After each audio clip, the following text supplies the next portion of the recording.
पिता, पुत्र और पवित्र आत्मा के नाम में आमीन। जय मसीह की सभी को। मैं आकाशदीप मरांडी और आज हम पाठ पढ़ेंगे 18 जुलाई शुक्रवार का 15वां सामान्य सप्ताह। संत फ्रेडरिक। पहला पाठ निर्गमन अध्याय 11 पद संख्या 10, अध्याय 12 पद संख्या 14। मूसा और हारून ने फिरौन के सामने यह सब चमत्कार दिखाए, परंतु प्रभु ने फिरौन का हृदय कठोर कर दिया था। उसने इजरायलियों को अपने देश से जाने की आज्ञा नहीं दी। प्रभु ने मिस्र देश में मूसा और हारून से कहा, यह तुम्हारे लिए आदिमास होगा। तुम इसे वर्ष का पहला महीना मान लो। इजराइल के सारे समुदाय को ये आदेश दो, इस महीने के 10वें दिन हर एक परिवार एक एक मेमना तैयार रखेगा। यदि मेमना खाने के लिए किसी परिवार में कम लोग हो तो जरूरत के अनुसार पास वाले घर के लोगों को बुलाओ। खाने वालों की संख्या निश्चित करने में हर एक की खाने की रुचि का ध्यान रखो। उस मेमने में कोई दोष ना हो, वो नर हो और 1 साल का हो।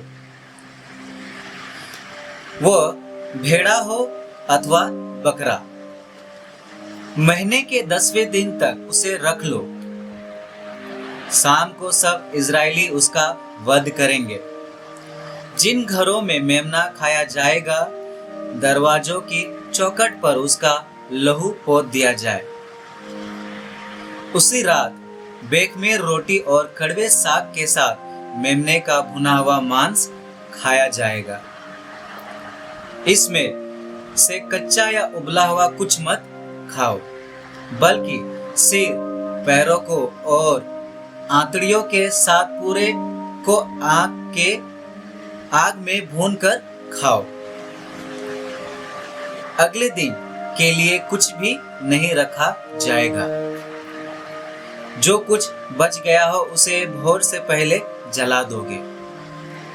तुम लोग चप्पल पहनकर, कमर कसकर तथा हाथ में डंडा लिए खाओगे। तुम जल्दी जल्दी खाओगे, क्योंकि यह प्रभु का पास का है। उसी रात मैं प्रभु मिस्र देश का परिभ्रमण करूंगा। मिस्र देश में मनुष्य और पशुओं के सभी पहलौठे बच्चों को मार डालूंगा और मिस्र के सभी देवताओं को भी दंड दूंगा। तुम लहू पोत कर दिखा दोगे कि तुम किन घरों में रहते हो। वो लहू देखकर मैं तुम लोगों को छोड़ दूंगा। इस तरह जब मैं मिस्र देश को दंड दूंगा, तुम विपत्ति से बच जाओगे। तुम उस दिन का स्मरण रखोगे और उसे प्रभु के आदर में पर्व के रूप में मनाओगे। तुम उसे सभी पीढ़ियों के लिए अनंत काल तक पर्व घोषित करोगे। सुसमाचार मत्ती अध्याय 12 पद संख्या 1 से 8। ईशा किसी विश्राम के दिन गेहूं के खेतों से होकर जा रहे थे। उनके शिष्यों को भूख लगी और वे बाले तोड़ तोड़ कर खाने लगे।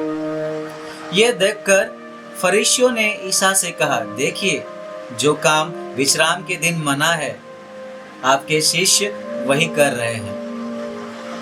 ईशा ने उनसे कहा, क्या तुम लोगों ने यह नहीं पढ़ा कि जब दाऊद और उनके साथियों को भूख लगी तो दाऊद ने क्या किया था? उन्होंने इस मंदिर में जाकर भेंट की रोटियां खाई। याजकों को छोड़ना तो उन्हें खाने की आज्ञा थी और ना उनके साथियों को। अथवा क्या तुम लोगों ने संहिता में यह नहीं पढ़ा कि याजक विश्राम के दिन का नियम तोड़ते तो हैं पर दोषी नहीं होते? मैं तुमसे ये कहता हूँ, यहाँ वो है जो मंदिर से भी महान है। मैं बलिदान नहीं बल्कि दया चाहता हूँ। यदि तुम लोगों ने इसका अर्थ समझ लिया होता तो निर्दोषों को दोषी नहीं ठहराया होता, क्योंकि मानव पुत्र विश्राम के दिन का स्वामी है। चिंतन। आज हम एक ऐसे समाज में जीवन व्यापन कर रहे हैं जहां हमसे हमारी वास्तविकताओं को छिपाने का प्रयास किया जाता है और हम रूढ़िवादी विचारधाराओं का हिस्सा बन जाते हैं और बन रहे हैं। विश्राम का दिन न केवल यहूदियों के लिए प्रार्थना करने का समय था, बल्कि यह उनके लिए शारीरिक, आध्यात्मिक और सामाजिक रूप से अपने आप को पुष्ट करने का समय था। अर्थात इस दिन वे ईश्वर के साथ समय व्यतीत करते और अपने आध्यात्मिक रिश्तेदारी को पुष्टता प्रदान करते थे। साथ ही साथ शारीरिक रूप से वे विश्राम करते थे और एक दूसरे के साथ मेल मिलाप कर अपने रिश्तेदारी में भी आगे बढ़ते थे।